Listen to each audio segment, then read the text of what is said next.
Hello दोस्तों, स्वागत है आप सभी का आपके अपने YouTube channel MR world point में। आज आपके लिए प्रैक्टिस सेट नंबर 8 लेके आए हैं, जो कि आपका विद्या एप्लीकेशन का है। तो चलिए शुरू करते हैं प्रैक्टिस सेट। देखिए क्वेश्चन दिया है, कोई रेलगाड़ी ए से बी तक की दूरी दूरी का 1/5 भाग 8 किलोमीटर प्रति घंटा की गति से और 1/10 भाग 25 किलोमीटर प्रति घंटा की गति से चलती है और शेष 20 किलोमीटर प्रति घंटा की गति से चलती है, तो पूरी यात्रा की औसत गति क्या होगी। देखिए देखिए औसत गति बराबर क्या होता है। औसत गति बराबर होता है, यानी औसत गति कर लीजिए या फिर औसत चाल कर लीजिए। औसत चाल बराबर कुल दूरी बट्टे में कुल समय। ठीक है, कुल समय, यानी ये फॉर्मूला आपको लगाना है। अब देखिए कुल दूरी कितनी है, तो कुल दूरी हम मान लेते हैं 1/5 और 1/10, यानी 10 और 5 का एलसीएम कितना हो जाएगा। 10 और 5 का एलसीएम हो जाएगा आपका 50। हमें मान लीजिए कुल दूरी है वो 50 किलोमीटर की है। ठीक है, तो 50 किलोमीटर का 1/5 भाग। अब देखिए कुल दूरी तो हमको मिल गई, कुल समय निकालना है। तो कुल समय कैसे निकालेंगे, तो 50 किलोमीटर का 1/5, 1/5 कितना हो जाएगा 50 का, हो जाएगा 10 किलोमीटर। 10 किलोमीटर की दूरी 8 किलोमीटर प्रति घंटा की चाल से तय करता है, तो समय कितना लगेगा। 10 किलोमीटर की दूरी 8 किलोमीटर प्रति घंटा की चाल से तय करेंगे, तो समय बराबर क्या होता है, समय बराबर होता है, इसको हम मान लेते हैं T1। समय बराबर होता है दूरी बट्टे चाल, यानी 10/8। क्लियर। और उसके बाद 1/10 भाग, 50 का 1/10 कितना हो जाएगा 5 किलोमीटर। 5 किलोमीटर के स्पीड से तय करता है 25 की स्पीड से, तो समय कितना लग जाएगा, समय बराबर दूरी बट्टे चाल, यानी कि T2 मान लेते हैं इसको 5/25।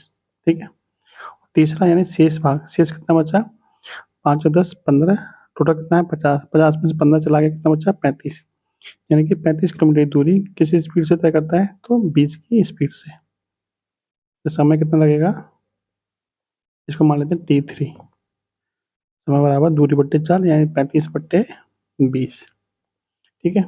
अब कुल समय निकाल लेते हैं। कुल समय कितना आ जाएगा, कुल समय बराबर T1 plus T2 plus T3, यानी कि 10/8 प्लस 5/25 प्लस के 35/20। 8, 25 और 20 का एलसीएम कितना हो जाएगा 200। 8 से कटेगा 25 बार, 25 ढाई 250। 25 से 8 बार, 8 पंजे 40। 20 से 10 बार, 10 से 350। कितना हो जाएगा 350 प्लस 250, 600, 640। 640 बट्टे में 200, यानी कुल मिला के समय जो लग रहा है वो 640 बट्टे में 200 क्या लग रहा है, घंटे लग रहा है। ठीक है। और कुल दूरी कितनी है, कुल दूरी आपकी 50 मान ली है, तो औसत चाल कितनी हो जाएगी, औसत गति बराबर हो जाएगा कुल दूरी, यानी कि 50 बट्टे में कुल समय, यानी कि 640 बट्टे में 200 करेंगे तो ऊपर गुणा हो जाएगा 200 का। ठीक है, इसको सॉल्व करिए, 0 से 0 खत्म।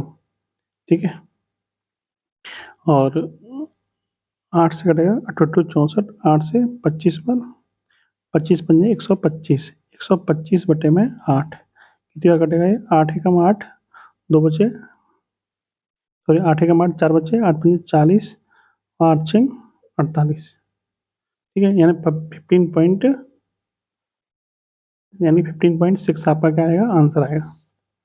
ऑप्शन नंबर डी क्या है आपका एकदम सही आंसर।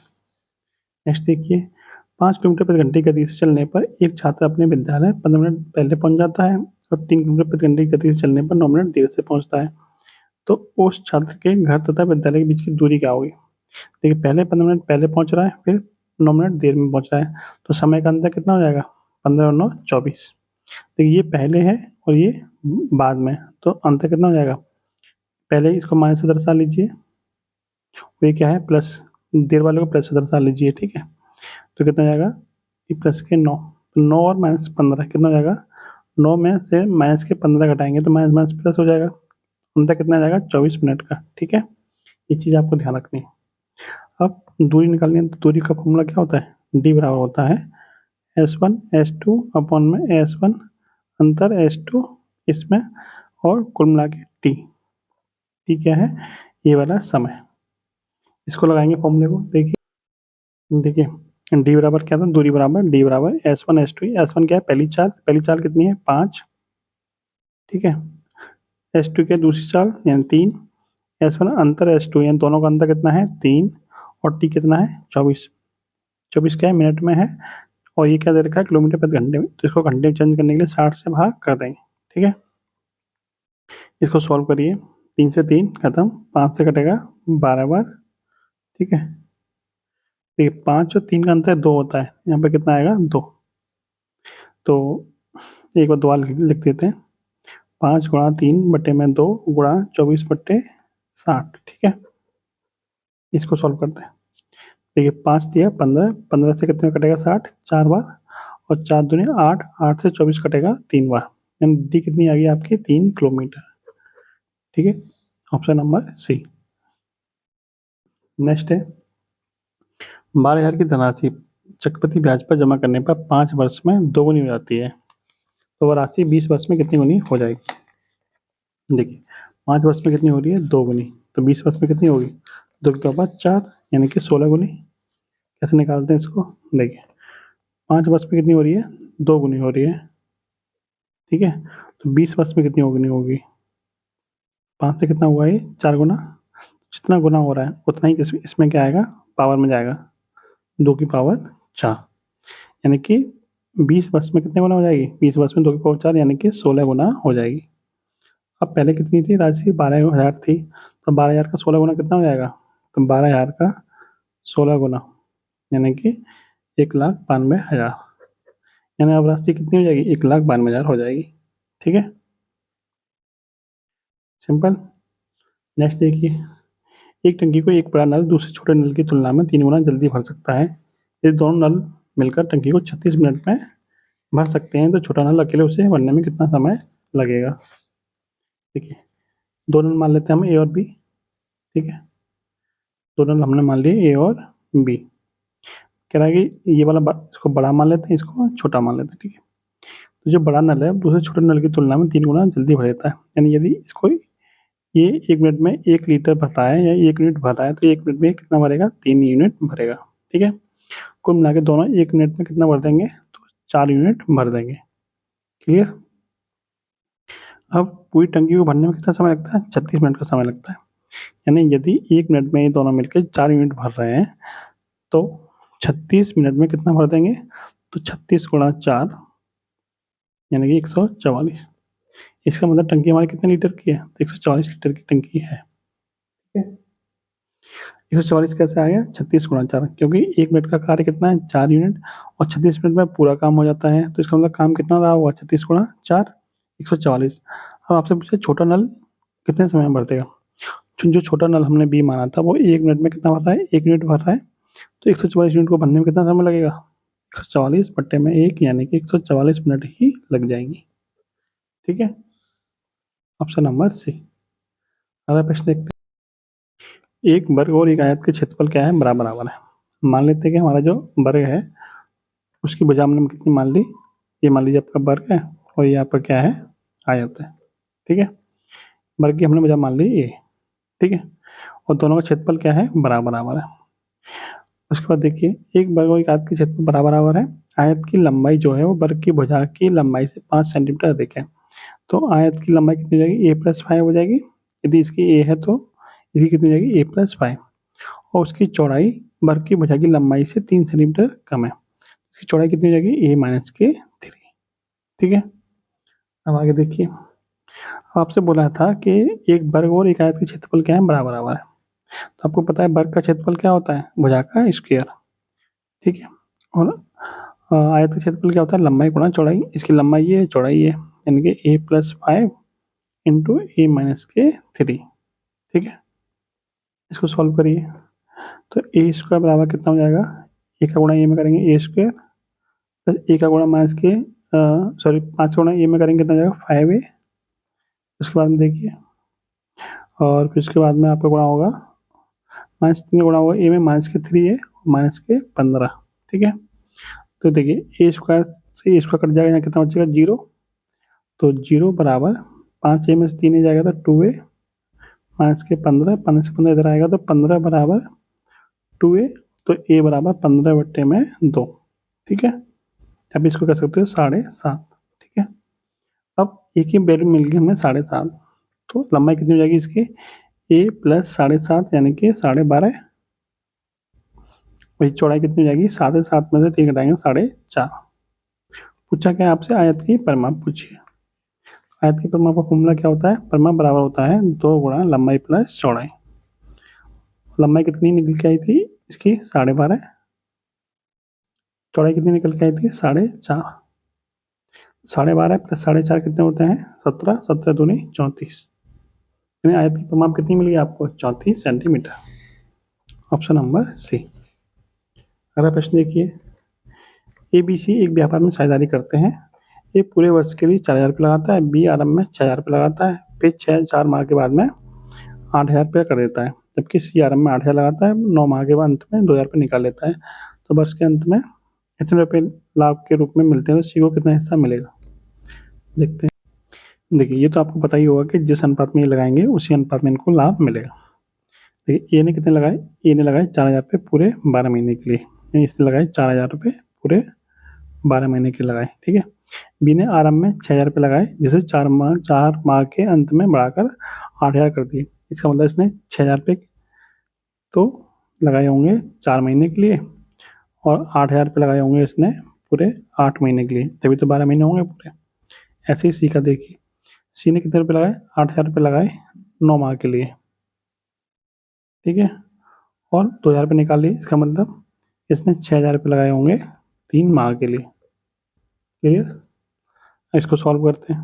देखिए 3 जीरो से 3 जीरो सबके खत्म हो जाएंगे अनुपात निकालने के लिए। 12 चौक 48, 6 चौक 24, 8 अट्ठू 64, 64 और 24 कितने होते हैं, तो 88, ठीक है। यहाँ कितना मिल जाएगा, 8 ने 72, 36 18, 18 और 72 90। क्लियर, अब इनका 2 से काट लेंगे तो कितना हो जाएगा 24, ये आपका 44 और ये हो जाएगा आपका 45, ठीक है। यानी इनका कुल योग कितना हो गया, तो इनका कुल योग हो जाएगा 24 प्लस 44 प्लस के 45, यानी कि 113। और 113 की वैल्यू कितनी है, 113 यूनिट की वैल्यू है 16,950। यहाँ से 1 यूनिट की वैल्यू कितनी मिल जाएगी, 1 यूनिट की वैल्यू मिल जाएगी 16,950 बटे में 113। 113 से कितने का कटेगा, 113 एकम 113 कितने बचे 56 और ये 5, 150 बार कटेगा, ठीक है। यानी 1 यूनिट की वैल्यू कितनी आ गई 150। पूछा किसका है, सी का हिस्सा। सी का हिस्सा कितना था 45 यूनिट। 45 यूनिट की वैल्यू कितनी हो जाएगी 150 गुणा 45, ठीक है। कितना आएगा ये निकल के, 0 का 0, 15 15 75, 15 चौका 60 और 6 7 67, यानी 6750। ऑप्शन नंबर ए, ठीक है। देखिए अब यहाँ पे एक शॉर्ट ट्रिक देखिए, आपको यहाँ तक तो निकालना ही पड़ेगा, ठीक है। आपको सी का हिस्सा चाहिए, सी का हिस्सा कितना है 45। 45 किससे मिलकर बना होता है, 9 गुणा 5 से मिलकर बना होता है। तो जो भी हमारा आंसर होगा वो 9 से हमारा कटना चाहिए। ऑप्शन चेक करते हैं। देखिए 9 से कटने के साथ क्या होते हैं, अंकों का जोड़ 9 से कटना चाहिए। कितना 7, ये नहीं कटेगा, 6 ये भी नहीं कटेगा, 6 और 6 12 9 नहीं कटेगा, 6 और 7 13 और 5 18 ये कटेगा। एक ही ऑप्शन ऐसा है जो 9 से कट रहा है। तो मैं आपको ये बताना चाह रहा था कि आपको इसके बाद का प्रोसेस करने की जरूरत नहीं पड़ेगी, ठीक है, यदि आप थोड़ी सा ध्यान रखोगे तो। अगला प्रश्न देखिए, संजय ने 2400 रुपये में कुछ रिम कागज खरीदा, वो उस पर 1200 रुपये अतिरिक्त खर्च करके 100 किताबें तैयार करता है। उसे प्रति किताब कितने रुपये अंकित मूल्य तय करना चाहिए कि वह 10% की छूट देकर भी 15% का लाभ कमा सके। देखिए 2400 रुपये में उसने खरीदा था, 1200 रुपये का अतिरिक्त खर्चा उसे पड़ गया, तो कुल मिलाकर उसे कितने की पड़ी 100 किताबें, तो 3600 की पड़ी। अब वो कह रहा है कि उसे 15% का लाभ भी चाहिए। इसका मतलब 3600 वाली चीज़ें वो कितने बेचेगा, 115% निकाल देंगे, इसका कितना हो जाएगा आपका, तो 36 गुणा 115 कितना होता है, 36 पंजे 180 के 0 हासिल के 18, 36 कम 36 और 18 54 हासिल के 5, 36 कम 36 और 5 41, यानी 4,140 की बेचेगा वो। कितनी किताबें बेचेगा, तो 100 किताबें बेचेगा। अब कह रहा है उसे अंकित मूल्य कितना तय करना चाहिए कि 10% की छूट देने के बाद भी वो इतने में बेचे। देखिए मान लेते अंकित मूल्य क्या है, x रुपये है, ठीक है। 100 किताबों का अंकित मूल्य कितना है, x रुपये है, जिसपे वो 10% की छूट यानी कि 90% पे बेच रहा है। तो कितने बेच रहा है वो, 4140 में, ठीक है। सॉल्व करिए इसको, 9 से कटेगा आपका 9 चौक 36 और 9 पंजे 45। ठीक है, यानी x बराबर कितना आ गया, तो 9 चौक 36, कितने बचे 5 बजे 9 छः 54, 6 बार जाएगा, यानी कि x बराबर आ गया आपका 4600।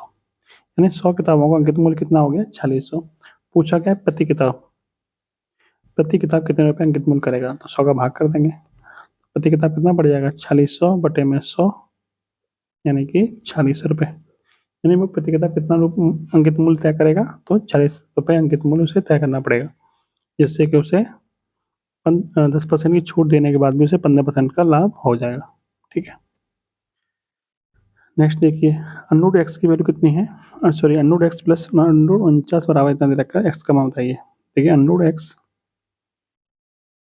ठीक है, प्लस 49 का नोट कितना जाएगा 7 बराबर 8.2, अंडर एक्स बराबर मिल जाएगा 8.7, 2 में से 7 घटाएंगे तो 1.2, एक्स बराबर कितना जाएगा 1.2 का स्क्वायर, 1.2 का स्क्वायर कितना होता है 1.44, ऑप्शन नंबर सी। नेक्स्ट देखिए, यदि अंडर 3 की वैल्यू इतनी है तो 1/√3 का मान कितना होगा। देखिए 1/√3 को हम ले सकते हैं, ऊपर नीचे √3 से गुणा कर दीजिए, कितना आ जाएगा √3 बटे में √3 का √3 में गुणा करेंगे 3 ही हो जाएगा। ठीक है, और √3 की वैल्यू कितनी है 1.732 बटे में कितना आ जाएगा 3, जब 3 से इसमें भाग करें कितना आएगा 0.577, ऑप्शन नंबर सी। ठीक है, अगला प्रश्न देखते हैं। देखिए क्वेश्चन है, एक आदमी ने 13 वस्तुएं प्रत्येक 70 रुपये मूल्य वाली, 15 वस्तुएं 60 रुपये मूल्य वाली और 12 वस्तुएं 65 रुपये मूल्य वाली खरीदी, तो प्रति वस्तु औसत मूल्य क्या है। देखिए 13 वस्तुएं खरीदी 70 के हिसाब से, कितने की पड़ी 70 70 91 यानी 910 की पड़ी। 15 वस्तुएं खरीदी 60 के हिसाब से, कितनी की पड़ी 15 छक्के 90 यानी कि 900 की पड़ी होंगी। और 12 वस्तुएं खरीदी 65 के हिसाब से, तो कितनी की पड़ी होंगी ये, तो ये पड़ी होंगी आपकी 12 पंजे 60, 12 छः 72 और 6 78। ठीक है, यानी कि 780। ठीक है, कुल मिला के कितनी की पड़ी है, तो 0 9 और 9 दूनी 18 और 7 25, 2590 की पड़ी। कितनी किताबें पड़ी, तो 13 12 25 15 40, यानी 40 किताबें 2590 की पड़ी। तो एक किताब कितने की पड़ी 2590 में 40 का भाग कर देंगे, 0 से 0 खत्म, 6 चौक 24 और कितने बचा 1, 7 चौक 16, कितने बचे 3, 4 7 28 और 4 पंजे 20, यानी 64.75 की पड़ेगी एक किताब। प्रति किताब कितना मूल्य हो जाएगा, प्रति वस्तु कितना मूल्य हो जाएगा ये, तो ये हो जाएगा आपका 64.75। ठीक है, नेक्स्ट देखिए, एक परिवार का वर्ष के पहले 3 महीनों वार्षिक खर्चा कितना है 2200 रुपये है, अगले 4 महीनों का 2550 है और अंतिम 5 महीनों का 3120 है। तदनुसार यदि उनकी पूरे वर्ष की कुल बचत कितनी है, बचत दे रखी है 1260, तो मासिक आय बताइए। तो आपको पता है कि आय बराबर क्या होता है, आय बराबर होता है व्यय प्लस बचत। ठीक है, अब देखिए पहले 3 महीने का औसत खर्चा कितना है 2200 रुपये, यानी कि 3 महीने का खर्चा औसत कितना है 2200, तो कुल योग कितना हो जाएगा 22 दिया 6600, यानी 3 महीने का कुल खर्चा कितना हो जाएगा 6600। 4 महीने कितना है औसत खर्चा 2550, तो कुल खर्चा कितना हो जाएगा 2550 गुणा 4, यानी कि 10,200। ठीक है, 4 से गुणा कर देंगे। उसके बाद अंतिम 5 महीने कितना है, तो अंतिम 5 महीने का है 3120, कुल खर्चा कितना हो जाएगा 15,600।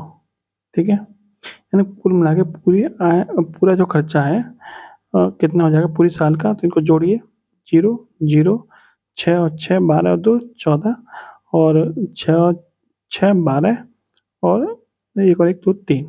ठीक है, कुल मिला के खर्चा कितना है, तो 32,400 और बचत कितनी है 1260 की बचत भी है, तो कुल मिला के जो आय बन जाएगी वो कितनी बन जाएगी 33,660 रुपये की आय बन जाएगी, क्योंकि आय बराबर क्या होता है खर्चा प्लस बचत। अब ये आय कितनी है पूरी साल की है, और प्रति यानी मासिक आय पूछिए औसत मासिक आय, हम क्या करेंगे इसमें 12 से भाग कर देंगे, क्योंकि पूरी साल की जो आय है वो कितनी है, 33,660, और प्रति महीने चाहिए तो 12 से भाग करना पड़ेगा। तो जब हम 12 से भाग करेंगे तो 12 दूनी 24, 9 बचे 12 अट्ठे 96, 0 12 पंजे 60, यानी कि प्रति मासिक आय जो है, प्रति मासिक आय वो कितनी है, 2805 रुपये। ठीक है, ऑप्शन नंबर सी। नेक्स्ट देखिए, इसी खेत के 2/5 भाग को ए 6 दिन में जोत सकता है और बी उसी खेत का 1/3 भाग 10 दिन में जोत सकता है। दोनों मिलकर 4/5 भाग कितने समय में जोत देंगे। देखिए,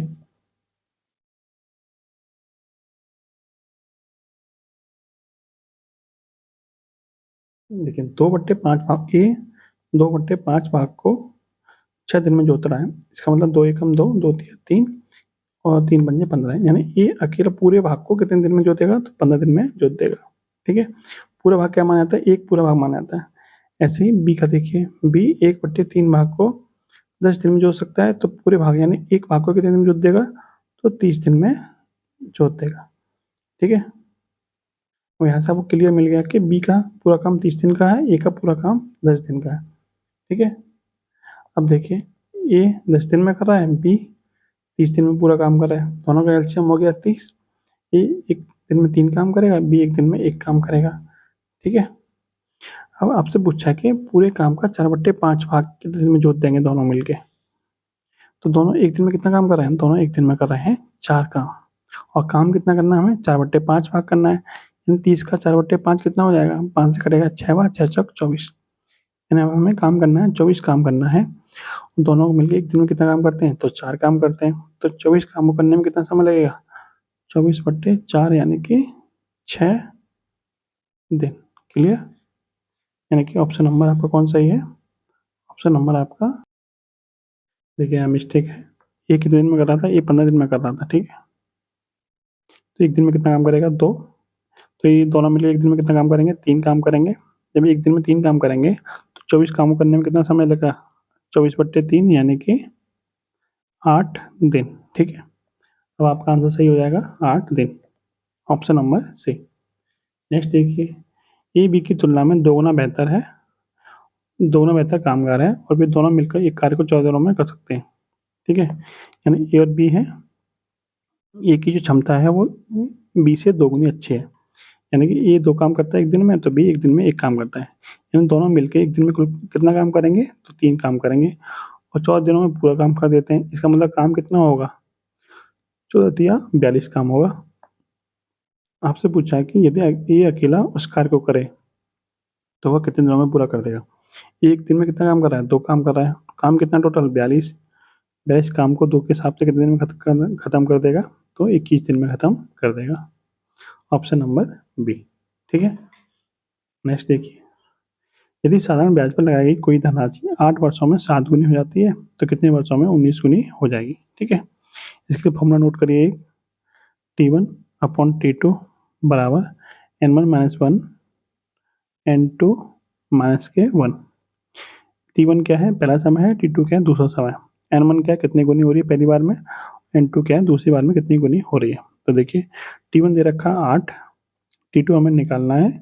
N1 कितना है, 7, 7 माइनस का ये कितना हो जाएगा 6, और N2 कितना है 19, 19 माइनस का ये कितना हो जाएगा 18, 6 से कटेगा 3 बार 3 8 24, तो T2 की वैल्यू हमें यहाँ से कितनी मिल जाएगी 24, यानी 24 वर्ष में क्या हो जाएगा, वो 19 गुनी हो जाएगी। क्लियर, पहला प्रश्न देखिए, एक धनराशि साधारण ब्याज पर उधार देने पर 3 वर्षों में 1380 हो जाती है और 5 वर्षों में 1500 हो जाती है, तो ब्याज की वार्षिक दर कितने % होगी। देखिए, देखिए 3 वर्षों में कितनी हो रही है 1380 और 5 वर्षों में कितनी हो रही है 1500। इसका मतलब 2 वर्ष का ब्याज कितना मिल रहा है हमें, तो हमें 2 वर्ष में ब्याज मिल रहा है 1500 माइनस के 1380, यानी कि 120 रुपये में ब्याज मिल रहा है। क्लियर, यानी कि हर साल हमें ब्याज कितना मिल जाएगा, हर साल हमें ब्याज मिल जाएगा 60 रुपये, क्योंकि साधारण वर्ष है, साधारण ब्याज है, तो हर साल हमें समान ब्याज ही मिलेगा। 2 साल का ब्याज हमारा 120 निकल के आया था, तो एक साल का कितना निकल के आएगा, तो 60 रुपये निकल के आ जाएगा। ठीक है, यदि 1 साल का ब्याज 60 रुपये है तो 3 साल का कितना हो जाएगा 180। इसका मतलब जो हमारा 3 साल में 1380 रुपये जो हमारा मिश्रण हो जा रहा है, उसमें ब्याज कितना है 180 रुपये ब्याज है। इसका मतलब मूलधन कितना होगा, मूलधन हो जाएगा हमारा 1380 माइनस के 180, यानी कि कितना हो जाएगा ये 1200। यानी यदि हमारा मूलधन कितना निकल के आ गया, हमारा मूलधन निकल के आ गया 1200। अब 1200 रुपये पे एक साल का ब्याज कितना था हमारा 60 रुपये, यानी 60 रुपये ब्याज मिल रहा है हमें कितने पे 1200 रुपये, तो कितने परसेंट का ब्याज हो गया। तो देखिए 2 जीरो से 2 जीरो खत्म, 12 से 5 हुआ, कितने परसेंट का ब्याज हो गया, 5% का ब्याज हो गया। Option number D. जो ब्याज होता है एक साल का वो वही तो दर होती है, जो दर क्या होती है एक साल पे जो ब्याज मिलता है, ठीक है 100 रुपये पे, वही आपकी क्या होती है दर होती है। तो कितने परसेंट की दर होगी आपकी, 5% की दर हो गई, ठीक है। नेक्स्ट क्वेश्चन देखिए, रमन अपनी आय का 80% व्यय कर देता है, यदि उसकी आय में 25% की वृद्धि होती है तथा उसके व्यय में 10% की वृद्धि होती है तो उसकी बचत में कितने परसेंट की वृद्धि होगी। देखिए मान लेते हैं कि जो रमन की आय है, आय व्यय और बचत, ठीक है, मान लेते हैं जो रमन की आय है वो कितनी है 100 है, 100 का 80% खर्च कर देता है, इसका मतलब खर्चा कितना कर रहा है 80 रुपये खर्च कर रहा है, तो बचा कितना रहा होगा 20 रुपये बचा रहा होगा, यानी 100 रुपये कमा रहा है इसमें से 80 रुपये खर्च कर रहा है तो 20 रुपये बचा रहा होगा। अब क्या कह रहा है उसकी आय में 25% की वृद्धि की होती है, आय पहले कितनी थी 100 थी, 25% की वृद्धि कर देंगे तब आय कितनी हो जाएगी 125 हो जाएगी, क्योंकि 100 का 25% 25 ही होता है। और खर्चे में कितनी वृद्धि हो रही है 10% की, पहले खर्चा कितना था 80 था, 80 का 10% कितना होता है 8 रुपये होता है, यानी अब खर्चा कितना हो जाएगा 88 रुपये। अब जरा बताइए 125 रुपये कमा रहा है, 88 रुपये खर्च कर रहा है, तो बचा कितना रहा होगा तो 37 रुपये, ठीक है। 125 माइनस के 88 यानी कि 37 रुपये।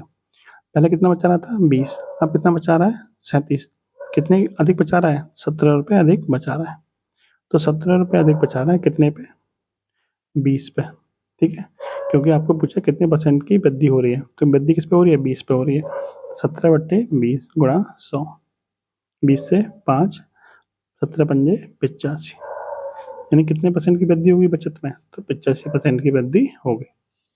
नेक्स्ट देखिए 7500 रुपये को ए बी सी में इस पर बांटिए कि ए और बी के भागों का अनुपात 5:2 हो और बी और सी के भागों का अनुपात 7:13 हो, बी को कितनी राशि मिल जाएगी। देखिए 3 व्यक्ति हैं ए बी और सी, ठीक है, ए और बी का अनुपात कितना है 5:2 है, बी और सी का कितना है तो 7:13 है, ठीक है। इनका संयुक्त अनुपात निकाल लेते हैं, तो यहाँ आ जाएगा आपका 2, यहाँ आ जाएगा आपका 7, 7 पंजे 35, 7 दूनी 14 और 13 दूनी 26, ठीक है। तो 26 से 14 40, 40 और 35 75, यानी कुल हिस्सा कितना हो गया 75 हो गया। और 75 की वैल्यू कितनी दे रखी है 7500, पूछा गया है बी का हिस्सा, बी का हिस्सा कितना है 14, तो 14 की वैल्यू कितनी हो जाएगी 75 की वैल्यू 7500 है, तो 14 की वैल्यू कितनी हो जाएगी 1400, ठीक है, यानी बी का हिस्सा कितना हो गया 1400, बी का हिस्सा हो गया। क्लियर। नेक्स्ट क्वेश्चन देखिए 117 रुपये को पी क्यू और आर में 1/2 अनुपात 1/3 अनुपात 1/4 के अनुपात में बांटने के स्थान पर 2 और 3 और 4 के अनुपात में बांट दिया जाता है, तो इनमें से कौन लाभ में रहेगा, यानी किसको अधिक मिल जाएगा। देखिए पहले किस अनुपात में बांटा जा रहा था 1/2 अनुपात 1/3 अनुपात 1/4, इसका जो सिंपल अनुपात निकालेंगे वो कैसे निकालेंगे, तो 2, 3 और 4 का एलसीएम यानी कि 12 से गुणा कर देंगे, तो कितना हिस्सा हो जाएगा 12 से गुणा करेंगे तो 1/2 गुणा 12 यानी यहाँ पर 6 आ जाएगा, यहाँ पे गुणा करेंगे 12 का तो 1/3 गुणा 12 यानी कि 4 आ जाएगा, और यहाँ पे आपका 3 आ जाएगा, यानी पहले जो अनुपात था वो 6:4:3 था, अब क्या हो गया है 2:3:4 हो गया, ठीक है। यानी पहले 6 हिस्सा मिल रहा था पी को, तो अब 2 हिस्सा मिल रहा है, इसका मतलब ये घाटे में है। पहले 4 मिल रहा था तो अब 3 मिल रहा है, इसका मतलब ये भी घाटे में है। पहले 3 मिल रहा था तब 4 मिल रहा है, इसका मतलब ये क्या है फायदे में है। पूछा क्या है कौन फायदे में है, यानी कौन लाभ में है, तो लाभ में कौन रहा तीसरा वाला कौन, यानी कि आर, ठीक है, तीसरा वाले का मतलब क्या है आर, ऑप्शन नंबर सी।